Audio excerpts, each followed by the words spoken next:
February 5th, and as many of you may already know, massive Russian missile and drone attacks here in Kyiv. The Russians targeting everything on which the civilian population relies, whether it's power plants, all civilian infrastructure, heating facilities, water infrastructure, just pretty much everything. But where they're not doing well is out at the front, and they are now referring to what's happened in the past 24 hours as an absolute catastrophe. All of their communications have gone dark. Their drone networks, everything after Starlink was cut off. We didn't know to the extent at which the Russians had integrated all their systems into Starlink, but this is absolutely kind of shocking, the incompetence of this whole thing. And I'll just read you a few from the Russian blogosphere in the past 12 hours or so, because this is great. This is really, really good news for Ukraine, you guys. Mass reports of Russian operations paralyzed at the front, in the aftermath of losing Starlink. Command and control of troops at the front is virtually paralyzed. According to reports from the field, this is a paste from one of the biggest Russian military bloggers. According to reports from the field, assault operations have been suspended, and until the command and control system and the unit command and control system is experiencing serious interruptions. The reason is the Starlink shutdown for Russian troops following the introduction of mandatory pre-registration. So the Ukrainians can register them, and the Russians cannot. Anywhere now on the territory of legal Ukraine, any Starlink connectivity it can only go to a registered dish. And the fact that the Russians don't have anything registered, they're registered under like Kazakhstan companies, all these things, none of that is now working in Ukraine. They all went dark at the same time. For several days now, Elon Musk's company has effectively banned the use of its satellite communications by the Russian side, while the Ukrainian armed forces continue to use the system after authorization. According to reports from the front, the situation is close to critical. Over the 2 years of active Starlink deployment, almost all operational command and control, communication between units, fire coordination, and UAV data transmission has been tied to the American satellite infrastructure. It is a move. Can you imagine how stupid that is? I mean, but as you know, the greatest ally in this war for Ukraine has not been the United States or England or NATO. It's 100%, without a doubt. You ask any Ukrainian currently serving in the Ukrainian armed forces, they will tell you it is Russian incompetence. It is just the stupidity. There has been no practical alternative comparable in stability and speed. They have no way to replace this. And of course, I'll just read you another one here. Russians at the front are freaking out. Losing Starlink is a major blow. Comrades from the front write that the Starlink terminal suddenly went offline. And he finishes it with it's like putting Schumacher behind the wheel of a Lada and an ordinary driver behind the wheel of a Ferrari. Schumacher will inevitably lose the race because the technological base is different. No two ways about it. No alternative domestic systems for operational data exchange have been created. So Ukraine has a major, major opportunity right now. Everything I hear from the front right now, got several friends at the front that are telling me that as far as ammo, we're cool right now. And that was not the case a year and a half ago. And hopefully we can make some serious advances and some reputational damage, some military damage to these savages out at the front. It is, and of course they're taking it out on Elon Musk. This is one of the largest Russian military bloggers. Let me read you what I wrote. Is it just me, or do the Russians seem somewhat upset about losing Starlink at the front? And they just call, this is from Dva Majore. This is one of the 1.2 million subscriber, one of the largest, top three, I guess, largest military bloggers, calling Elon Musk a fascist piece of shit. There is the Russian original, and it's basically every Russian channel right now. They're absolutely freaking out. And right as all of Russia's Starlink terminals were going dark all across the front, hilariously, the Russian propaganda matrix had no time. They were going live on their nightly shows, 8 p.m. Russian time, Moscow time. They were going live with their shows. They hadn't been given a narrative on how to counteract this whole thing. And normally they would be given a whole set of narratives that would then be argued like Russia doesn't need Starlink because we're the great Russian war machine. Everything's going to be fine. Or we have our own Starlink that's coming just another couple months and we're going to have our own Starlink. Or, it's only about 20% of the Starlinks are down. Or we're going to do we're going to do a deal with Musk that nobody knows about. Putin's tight with Elon Musk, as you know, to calm the population. And then they would then argue which of those is true and the merits and the negatives on all those points, leaving out, of course, the real thing, the real point, which is that this is an absolute catastrophe, as has been laid out on the Russian blogosphere to great effect. Putin's aging crew of propagandists wonder why Russia doesn't have Starlink or reusable rockets or many of the other wonders of the civilized world. Well, I'll tell you why they can't have a Starlink, as many of you already know. Let's say the guy that started the Russian version of Starlink, say 10 years ago, what would happen at his house at about 2 a.m. one night? There would be some guys that would come in ski masks once he got to about $1 million a year in revenue. Guys in ski masks would come. He would be forced to sign it over at the point of a gun. The assets would then be looted, and there would be no Russian Starlink. It's the reason that they can't have all the things that the civilized world has. It's gangster culture, and that's what they prefer. And anyway, at the end of this, they finally blame the Russian entrepreneurs that are busy vacationing in Switzerland, and that's why they have to live in absolute shit. Well, you hear it right from. This is the #1 show for political stuff in Russia, the Soloviev Show. There's probably something I don't know a lot about for sure. Do we have our own broadband internet that works with the same coverage as Starlink? And the guy can't say no. He just stares at him like, oh, and shifts uncomfortably. No. And do we have a constellation of many thousands of low orbit satellites in operation? And are we ready now, for example, can we demonstrate options that are somewhat reminiscent, at least externally, of the Buran shuttles, which we buried in the Soviet Union while Boeings are still flying? And have we already perfected the technology of reusable rocket stages? So when we say yes, we can probably act, and then he gives a little parable here and then goes back into it. And for a long period of time, well, since the late 80s, we've hardly been involved in space at all. No, because you've got $1.2 billion palaces built by your czar. And you're waging war all over the world. And he just goes into Roscosmos. So anyway, they're now asking these questions, and this is a catastrophe, not only on the military front, but on the propaganda front. Normally, they would have had a couple hours in which they could release a few narratives, and then they just argue those narratives, and everyone would just forget all about it, except the guys at the front. Those guys are definitely not forgetting about what is happening right now. Ukrainians now have Starlink, total communications, everything, drones, and the Russians are now, by their own words, paralyzed at the front. And it's not only at the military front, the propaganda front. In January, the economic front, in January 2026, Russia's total oil and gas revenue fell 50% year over year. This is not, I'm not just making up this stuff, you guys. This is from TASS. This is the official Russian government numbers.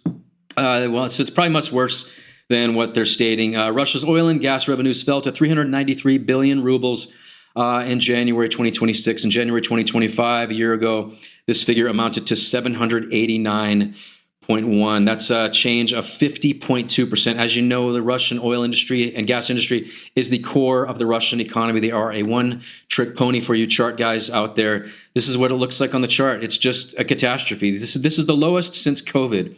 But it is not COVID. They have another disease. It is the Putin regime that has now plunged the country into absolute bedlam. Russian oil and gas revenue collapses by 50.2% year over year. And next month is not going to be any better, as Russian shadow tankers are, they're just floating out there on the ocean. And this is the chart. I started covering this chart.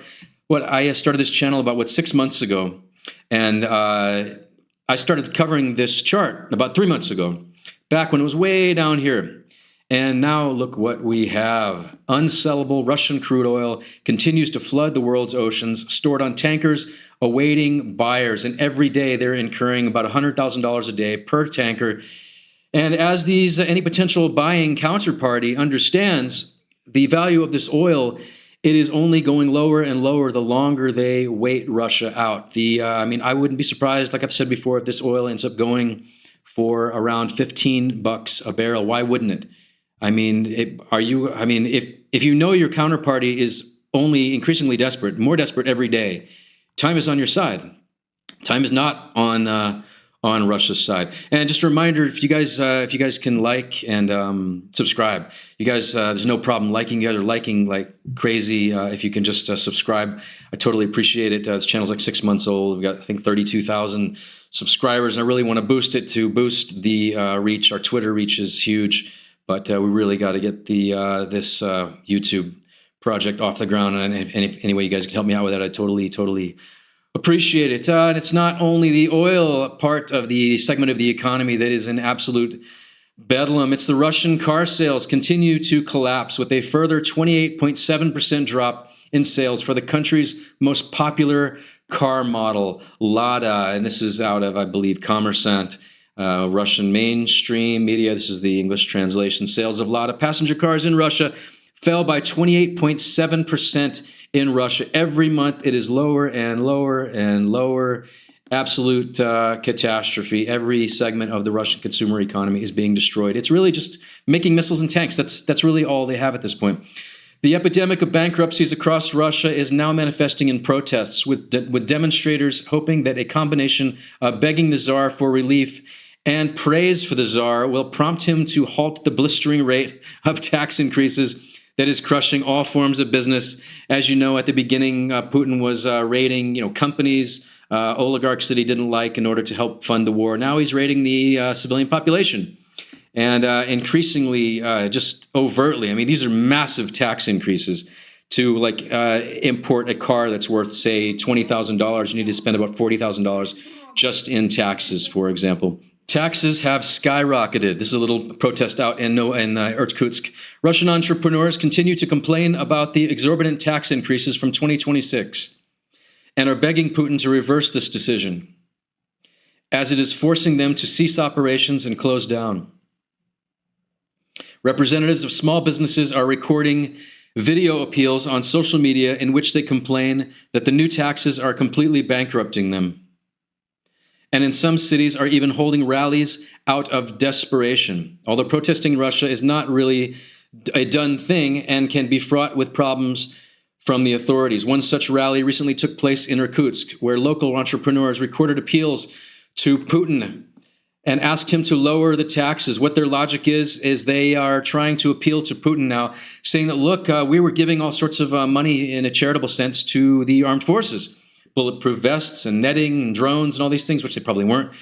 But so now we won't be able to help out the army anymore. And so your war is going to fail. So you need to lower the taxes and stop crushing the economy, because we are all going to be bankrupt. And that doesn't help anybody. That's what their logic is at this point. They can't call out Putin, you see. Some of the speeches were so spectacular that they might go down in history and to be shown as an example of a failure to understand basic cause and effect. For example, one woman proudly explained that she had fervently supported and financed the war in Ukraine, and now she can't understand why, in return, she has received a sharp tax increase from Putin. Oh no, taxes. Dear Vladimir Vladimirovich, I am Yevgenia Kolesnikova, an entrepreneur and a volunteer. Today our country is fighting fascism in Ukraine. Yes, those fascists. We support your decision, and right now, small businesses are forging victory alongside fighters. You see, any protest movement, they always have to make a huge point. I mean, she's holding a flag that's got Putin's picture on it. They always have to make a big point that, look, we're not protesting you. I'm not ready to go out a window. I am not ready to be in prison. We are actively helping to raise funds to purchase materials for camouflage nets, anti-thermal blankets. We are buying drones, electronic warfare systems, body armor, and vehicles. We transport humanitarian aid in our own cars from Irkutsk to Rostov. We don't abandon our own. But how will we be able to help the soldiers in the new year? What will we tell them? That we no longer have the means? This is absolutely staggering. This is a local blogger called Denise. She supports the war, yet she can't even realize it. She proudly boasts that she supports the Russian army and finances the war with Ukraine, which, by the way, is 5,000 kilometers from the Irkutsk Oblast. She won't even make it to Ukraine. Ukraine's area is smaller than the Irkutsk region where they live. The population there is only 2 million people, while Ukraine, it's 30 million people. So why do they need more territory? Their own Irkutsk region isn't even developed, and yet they demand to seize more and more land and support a war of conquest against Ukraine. And now they complain that soon there will be nothing to finance the war with because they themselves are becoming poorer due to this very war. A vicious circle. Yes, Denise says it rather clearly. And as hilarious as the spiraling Russian economy is in itself, what is always equally or more hilarious is the Russian government's official response to this or any number of unfolding catastrophes all across Russia. But this one kind of takes the cake, you guys. It's insane. Russia's regional finance ministries are now advising Russians on how to deal with their increasingly desperate level of impoverishment. Solution: spend less. Press release from the Ministry of Finance of Russia's region of Karelia. Karelia, incidentally, used to be 11% of Finland. It was invaded by Russians in the opening days of World War II, the Winter War. It was subsequently occupied and has remained occupied and undeveloped since those days. Now on to the press release, and this is just absolutely upper level insanity. The no spend month format is gaining popularity these days. It's apparently all the rage, what I'm about to read you. It's a challenge where you spend an entire month buying only the essentials and cutting out unnecessary expenses. Wow. So what can I cut out to win this game? Shopping for clothes. I mean, because who needs clothes, right? Visits to cafes and restaurants. I mean, because who needs to go to restaurants or really eat or even leave the house unless you're going to work at the missile factory, right? Taxi trips. I mean, because who needs a taxi when you can walk? It's like when -32 up there in Karelia right now. Entertainment, such as cinemas. Okay, well, I guess I can give up the movies for the greater good while Putin is apparently, I guess he's out on his $500 million yacht today, traveling over to one of his many $1.2 billion palaces to dive into one of his many harems. His palaces are outfitted with actual stripper poles. You can Google this, you guys. He has little mini strip clubs inside the palaces. Well, I guess I can deprive myself of all these basic things if we can continue, if the Tsar can continue, just to ensure that the Tsar can continue not only this, but the war in Ukraine and the propaganda matrix that's costing $5.5 billion a year. I mean, on and on. Anyway, back to the press release. This approach turns savings into a game. February is just the starting point. Wow, so I can play this game for the rest of my life. This challenge can be done any month. The key is to get started. Get started right now, you Russians. Could you go without unnecessary purchases? So this is a challenge, you guys. And here's the official press release. I'm not making up this stuff. This is the Russian version. Here is the English translation. You can pause that or whatever. On and on it goes. Russians are just what Russians will put up with from this gargoyle midget czar is absolutely. Sometimes I'm a little bit shocked by it, and this is one of them. This is North Korea style stuff. If you don't believe it's North Korea style stuff, here is Medvedev praising the North Koreans and saying that the Russians need to be more like North Koreans. Out of the horse's mouth right here just yesterday. Putin rolls out Medvedev to ready the Russian population, for their new North Korean future. Yes, North Korea is the model. But see, what Russians don't realize is they don't have the technological prowess to compensate for the fact that they are a huge country. They can do these things in North Korea. It's basically, it's just a little peninsula. They've only got 3 sides to take care of, and then a heavily fortified border to the north. I mean, it's a very captive market. But anyway, on to the story. And what's always been funny about the Democratic People's Republic of North Korea is that the word democratic is actually in it. Anyway, here's Medvedev. Undoubtedly, the Democratic People's Republic of North Korea is our ally. And this is an ally not just on paper, but in practice. And you can see Medvedev just wasted. One eye's looking over to the right. The country is changing. It is becoming much more developed than it was before. At the same time, they are constantly focused on their defense. You asked what we can learn from them. First and foremost, it is how to organize a rapid and efficient mobilization of the country's. He's just totally wasted. Doesn't know where he is. Economic capabilities, not large, but nonetheless, even under total blockade. And you heard the loaded question at the beginning. And to build a serious defense industry that enables our Korean friends to protect their homeland, this commands great respect. He's telling Russians, they're slowly getting the Russian population used to their good North Korean friends, and that you need to emulate them, that you need to emulate the North Koreans, that are 148 out of 148 countries in terms of GDP, with an average caloric intake of like 400 calories a day. I mean, it's a massive prison complex, and they only have that development that Medvedev's talking about because Russia is pouring all sorts of cash into the country with which they are making missiles to rain on the good people here in Ukraine. Russian bloggers in an uproar after a secret Kremlin plan is exposed that is not only flooding in migrants from impoverished nations, but allocating 9.3 billion rubles to convince Russians of a new perception of collective identity that is not Russian, but a new multicultural society modeled on the Golden Horde and aimed at world domination. Bloggers upset that Russians themselves will continue being poured into certain death in Ukraine, while back home, migrants are replacing them. Yes, and that Putin doesn't need Russians. That's the first rule about Russia you need to understand. He needs just enough population there to pull oil from the ground, another set of population to build missiles, what is not being outsourced to North Korea, and then to fight out there at the front. And then they need a prison population to throw in anyone that has a problem with that. Anyway, we'll just get to it here. And there will be direct flights from Kabul, etc. This is happening amid what could be described as a flood. Plans have been announced for people to come here from India. Honestly, I have no idea what the government is doing. This is failing to achieve a quick victory, to have security, rapid unification of great Russians and little Russians, that means Ukrainians. It is now trying to bring in migrants because nothing is working out. So Russians go to the front and migrants come here. So it doesn't seem to think about the consequences of such a policy. For now, I can't confirm or deny it, but they say changes in ideology and national identity are being prepared. So the Russian Federation should be declared not the successor of Kievan Rus and Novgorod Rus and the Russian centralized state, but of the Horde, the Golden Horde. That is, we are descendants of the Horde. They say this ideology is being pushed through the Federal Agency for Nationalities, which is headed by Igor Barinov.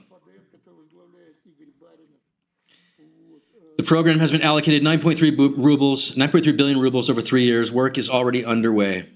The Russian government is trying to calm the population in Murmansk after decayed Soviet infrastructure has left hundreds of thousands of people without heat and electricity for weeks. People are queuing for hours to obtain a 15,000 ruble, it's equivalent to $200 compensation. This is just Russians in line. You've seen Russians in line. Two things the Russians do better than anybody else: begging and standing in line. And I'm always showing you these videos. But anyway, you've seen them before. That's up in Murmansk. And it's not only the Murmansk region that is facing the trials and tribulations of being a terrorist state. Russia's Belgorod is still without electricity amid freezing temperatures. Locals post videos citing that at least they have a giant Z to commemorate the ongoing war that caused these outages. So you see all the apartment blocks are dark. They still have the street lights on and a giant Z. So they're powering the giant Z to keep everyone unified behind the war, because it is really the glue that holds together Russian society now. Belarusian, it's not just power outages all over Russia due to mismanagement and incompetence. Belarusian dictator Lukashenko has ordered city streetlights to cut operational hours as the economy continues to crater. Tonight, lights began a new schedule, not turning on until 8 p.m. instead of 6 p.m. They are cutting corners up there in Belarus, and this is just dark in Belarusian cities. It's the same old story as these kleptocratic regimes are burning all of their cash in this massive war on the West. Germany makes arrests after Russians paid EU citizens to sabotage German warships. Approximately 20 kilograms of sand was poured into the engine of one ship, punctured water pipes, removed fuel tank caps, and disabled safety devices, according to the Hamburg prosecutor's office. And you got to understand, this is the Russian mindset, you guys. Whether they're burning bus depots or trying to blow up commercial airliners in Europe or burning IKEAs, this is the Russian mindset, you guys. They are at war. And it's a war in which only one side is playing. And that's what's so catastrophic about this. They could the West could stop this entire war on them by merely arming Ukraine and, putting real sanctions on Russia. All of this would be over. But, weakness is, it's like I don't know, the modern man is just not what we were even 30 years ago. It's absolutely insane. Russian scheme, 2 people arrested in Germany for sabotage on warships. What do they get out of sabotaging the engines of some small German warships? It's not like we're going to war like, today. Poland arrests Ministry of Defense officer spying for Russia. Polish Defense Ministry employee arrested over alleged spying. This guy has worked for the Polish Defense Ministry since the 1990s, apparently. A longtime employee of Poland's Defense Ministry was detained Tuesday morning on suspicion of spying for Russian intelligence. The ministry has confirmed the arrest of the alleged spy, reportedly a mid-level employee at the ministry's Defense Strategy and Planning Department, took place today around 8 p.m. as the suspect showed up for work, apparently totally oblivious. So his Russian handlers apparently don't have good intelligence if they didn't know that he was about to be arrested. And all these Russians are starting to return home from the front now, and it's just getting a little crazy. Every day Russian Telegram is filled with these. Every morning I go through Russian Telegram and I check this stuff out, and it's just crazier and crazier every day. A town hall meeting in Russia's Chuvashia thought it would be a good idea to invite a veteran recently returned from Ukraine. After a tirade of not-so-pro-war statements, police came to drag him off stage before he agreed to change the subject. And they were all meeting, further context, they were all meeting to try to raise funding for the desperate situation in which their hospitals lack funding. So they all got together to raise funding, and they thought it'd be a really good idea to have this Russian, in quotes, veteran show up. Anyway, he tried to say some anti-war stuff, apparently, and the cameras began rolling right as things got heated, and the police ended up showing up. I've raised my hands 10 times already. This is one of the people, not the soldier. Anyway, they send a few guys up there to stop this guy. Come on, come over here. Come on, let's go. So they send this guy. I think he's going to be a tough guy, and grab this soldier. And there's a slight altercation unfolds. And this other guy tries to grab him. Get your hands off me, he says. After months of raping, looting, and murdering people in Ukraine, these people, to bring these people back into society is going to be a big task. And those people that are telling me, things like, well, Ukraine would have the same problem, right? No, you see, Ukrainians are defending. We don't have these problems in Ukraine because the Ukrainians are defending their families. Everyone has lost someone. I've lost people in this war. I've lost family members in this war. I've lost many, many, many, many good friends in this war. And for me, it's something very personal. And if I was off at the front right now fighting, I wouldn't necessarily come home and then want to take out my aggression on the very people that I was defending. You see, it's a very different thing. Just because you're a soldier doesn't mean that you become a psychopath. The Ukrainians are not raping and looting all over Ukraine. The Russians are. So they come back and they think that is normal. And to break those habits, like how many serial killers ever just stop becoming a serial killer in one day? No, they continue being a serial killer in general until they are caught. And these people are all coming back to society now. And anyway, this guy is just, they end with, the police come and they just convince him to change the subject. The police show up here and the people are actually glad. They didn't like his anti-war rhetoric, apparently. They're still doubling down on the war, even though it is absolutely eviscerating them, their society, their economy. He convinces them to go back, and then he starts to speak about something else. And further on that subject, 2 Russians recently returned from Ukraine have just completed a murderous crime spree across Russia that lasted over a week, ending in a shootout with police in Moscow over the past few hours. This was yesterday evening. According to Russian law enforcement and media reports, 2 men who had recently returned from the war in Ukraine carried out multiple murders inside Russia within a short period of time. And it just goes through the killings. This is just right. You can pause it and read what they did. They just did some noxious, very Russian style things. One of them was eventually killed. The other was taken into custody. And they look just like all the guys we have here in Ukraine. Here he is. And here's one of the people that the guys killed. He was apparently a taxi driver. And, that's just Russian culture. They're now reaping the whirlwind, as so to speak. And worse things get in Russia, the more the government cracks down on any form of dissent. Russian stand-up comedian Artem, it's pronounced Artem Ostanin, has been sentenced to 5 years and 9 months in a penal colony for an onstage comment.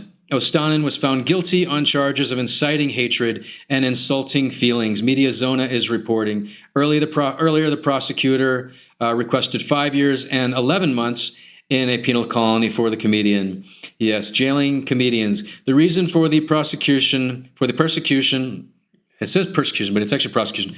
The reason for the prosecution of Ostanin was his jokes on the YouTube show Stand Up in 60 Seconds.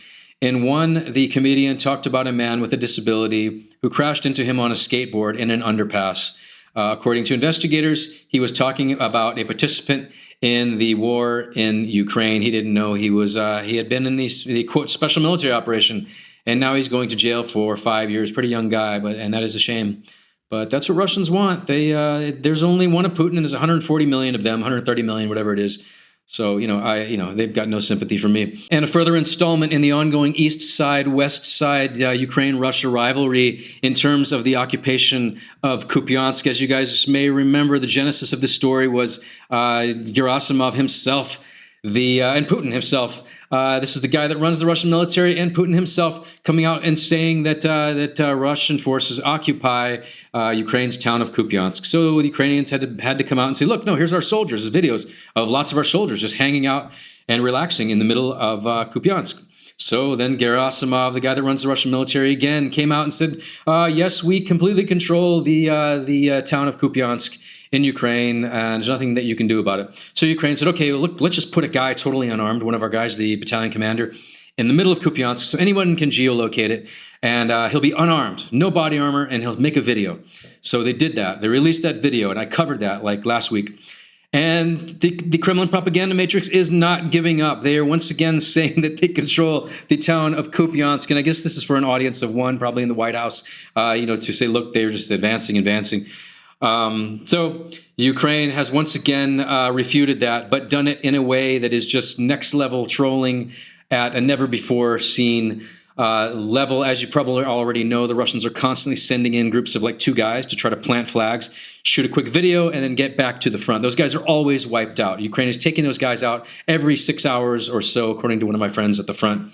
Constant operations to plant flags, get a video, and get back, and then circulate that on the Kremlin. And they're sacrificing these guys. These guys always get killed. These are always very low-rung guys that are sent. So Ukraine got the bright idea yesterday of just letting these guys through, let in 2 guys, and then they just said, look, surrender, we'll take your weapons, but we need to shoot a little video. So we've got our battalion commander there, totally unarmed, no body armor, hanging out with 2 Russians. They just took the cartridges from the Russians. 2 Russians are standing here with weapons next to the battalion commander, making a funny video and trolling Gerasimov, the #1 guy, the guy that talks to Putin every day. Accompanying the Kremlin's ongoing attempts to claim that Ukraine's Kupiansk has been captured by Russian forces, a couple Russians were sent into the town to plant flags and shoot video for propaganda. Polite and cordial, Ukrainian forces let them in, but promptly took them into custody, turning the Kremlin propaganda effort on its head. And you can just see how insane this is. Just note, these Russians actually have their weapons in their hands. And there's a little shout out to his mom at first, saying, yes, Mom, I have my hat on. As I told you, Kupiansk-Vuzlovye is under it's controlled by Ukraine's armed forces. We are now in its center. There, you can see. It's quiet and calm. Anyone can geolook at this. I'm here without a bulletproof vest. Do you know what the difference is between the Russian chief of general staff, that's Gerasimov, and a Ukrainian battalion commander? I don't lie. When I say that Kupiansk-Vuzlovye is Ukrainian, I am in it. But Gerasimov says otherwise. But there is one paradox, Valery Gerasimov. They are Cossacks. What are your names, lads? So he asked these 2 Russian soldiers that they just captured, Anton and Alexei. Both armed. Anton and Alexei, their names are. You can see, boy, can you see this on this? I have to edit this. Down to the right, you can see that they are armed. Anton and Alexei, as you can see, Valery Vasilyevich, are in bulletproof vests, helmets. I am without. So you unarmed Ukrainian, 2 armed Russians, the ultimate in trolls. This is upper level. I don't know historically, have we ever done anything like this? When Putin asks you today why another video from Russian Vuzlovye is being filmed, you should tell him that these are the peculiarities of hybrid warfare. And now I would like to address the Russian soldiers and their mothers. Your Kremlin leadership in such freezing weather is driving your hungry, cold subordinates, your children, to shoot a 5-second video claiming Kupiansk Vuzlovye is supposedly Russian. Whether it's worth it for you to decide, glory to the ZSU, that's Ukrainian Armed Forces. And he twists the knife further by just showing these 2 guys, 2 Russians holding their passports. They're from the 153rd Regiment, apparently, holding their passports, and they state their names. They're both privates. And that is Russian culture. They are just sacrificing these guys for a little video. That is the Russian world. It should surprise probably none of you. Estonia has detained a Russian-controlled cargo ship on the Baltic, along with a horde of Russians, 23 Russians to be exact. The ship is suspected of smuggling operations and was en route from South America. I mean, gee, what could it be from South America? This was Estonian Special Forces yesterday morning raided this. It subsequently was detained. It's about a 200-meter ship. It's not one of these shadow tankers, of course. It's a cargo ship, not sanctioned. So it wandered freely into Estonian waters. And luckily, based on intelligence that the Estonians obtained, it was boarded and has been seized. It's currently being searched now into its 2nd day. Let's hope this goes well. Let's hope they find something, and let's hope that this ship is never under Russian control again. And a little shout out to my friends at Defeatnik. This is a Defeatnik. It is the very heavy keychain bottle opener made from the 800-kilogram barrel of a destroyed Russian tank here in Ukraine. I know these guys, good guys, and some of the cash goes for not only drone efforts, but humanitarian efforts. The website is defeatnik.com. It's DEFEATNIK, DEFEATNIK.com. The whole production process, as you can see, is on the website. And give them a try if you can. They're good guys. I know them. And yeah, it's a pretty cool, interesting product. A new Russian disinformation campaign targeting Poland is flooding Facebook and dating sites with fake profiles for matchmaking ads. From supposed Ukrainian women. The women are portrayed as attractive but demanding, and although these individuals don't exist in reality, their posts, in quotes, generate criticism from Polish internet users aiming to sow hatred for Ukraine in Polish society, and Poland really is the number one objective right now, to divide Poland from Ukraine. They think they have Hungary under control. I'm going to get into that in a minute because that is probably not going to be the case much longer. But Poland borders Ukraine, Hungary borders Ukraine. They really need this ring around Ukraine to isolate the country. But so they're just doing ridiculous operations. This is a very micro-level operation in terms of disinformational warfare, but very effective nonetheless. Some of the fake profiles feature pregnant Ukrainian women amidst the chaos. Often in a dingy room, they smile for selfies, showing off their heavily pregnant bellies. Not all of them are pregnant. Some of them are just, bad people. But as you can see, they're all somewhat attractive. And it's just to sow hatred. It's just to make the Polish men hate them. They say, look, if you have money, I will date you. Things like this. I am pregnant with a Ukrainian man's child. And but I'm looking for a Polish man with money, things like that, and millions of these little ads proliferating all across Polish dating sites, Tinder, everything that you can imagine. And skipping over to neighboring Hungary, which also borders Ukraine, the Russian-backed Viktor Orban regime is now facing an absolutely catastrophic election result come April 12th, if he allows the election to go forward. This is to give you an idea of what the Viktor Orban regime is facing now. The green is the opposition. We've only got, I think, 68 days until this election. The orange is the Viktor Orban regime. The guy lives in a $500 million palace, has looted the economy. Every luxury hotel in the country is either owned by one of his kids or just one of his wallets, as they call it in Russia. He is trying to bring the nation of Hungary into the Russian system, and a lot of Hungarians are absolutely not having in it. So hopefully Peter Magyar, the opposition candidate who is here right here, is going to pull this off. And we really need a win, because this would be a big loss for Putin. Putin has poured enormous sums into getting this election, as he did in the Romanian election, which they lost, as he did in the Moldovan election, which they lost. 200 million into each of those elections. So I imagine the amount is probably similar going into this election, if they even allow an election to happen. Let's wish him luck. The obese Russian-backed kleptocrat Viktor Orban blanketed Hungary with Russian propaganda billboards going into the April election. Now Hungarians are tearing them all down. Just to show you further what the mood is in Hungary right now as they face this April 12th election that really decides the future. I mean, it's just a bunch of Russian propaganda, like Zelensky is aligned with the Rothschilds and Satanism, the EU are the devil, blah, blah, blah. And the whole reason that Budapest has anything. I don't know. I was in Budapest in 1998, and I got sick just from the air. That's how filthy that city was. And EU money has made that place. I mean, it's a totally livable, actually kind of beautiful city right now. But it is not a city of upward mobility, because the Russian-backed Orban regime is turning it into a little Russia. And it's just Hungarians tearing down signs with all of the Kremlin propaganda nonsense. And this is great.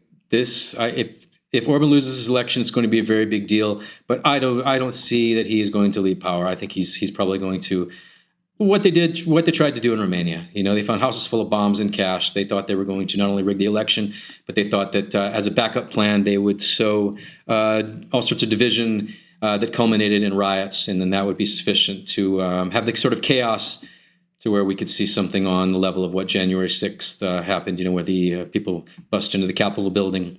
Then they could then emerge out of that chaos and claim martial law. Wife of a Russian man that signed a contract to join the invasion of Ukraine bought an apartment with the money. But after the seller received that money, he bribed a doctor and a judge to say that he was temporarily insane at the time of the sale. So the sale was reversed, leaving the special military moron and his family homeless and penniless. And this is just like a Russian fairy tale. This is happening like hundreds of times a day all over Russia. There's a particularly famous case of this happening with a Russian celebrity right now. I don't want to even get into it, but this is not just on the bottom of society or top of society. This is normal. Total instability and gangsterism. Everyone can be bribed. I am the wife of a serviceman, she says, an active officer in the aerospace forces. So he's a highly paid guy. He's currently in the SMO. He's a member of the Air Force. We didn't have our own home. At the end of 2023, we received a subsidy from the Ministry of Defense to purchase our own home.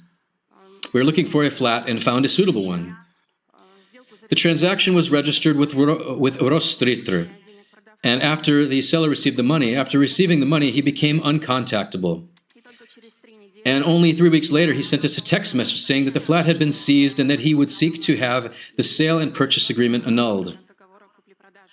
These are things you can do in Russia. It turns out that after receiving the money, he went straight to the police to file a report, alleging he'd been tricked by fraudsters.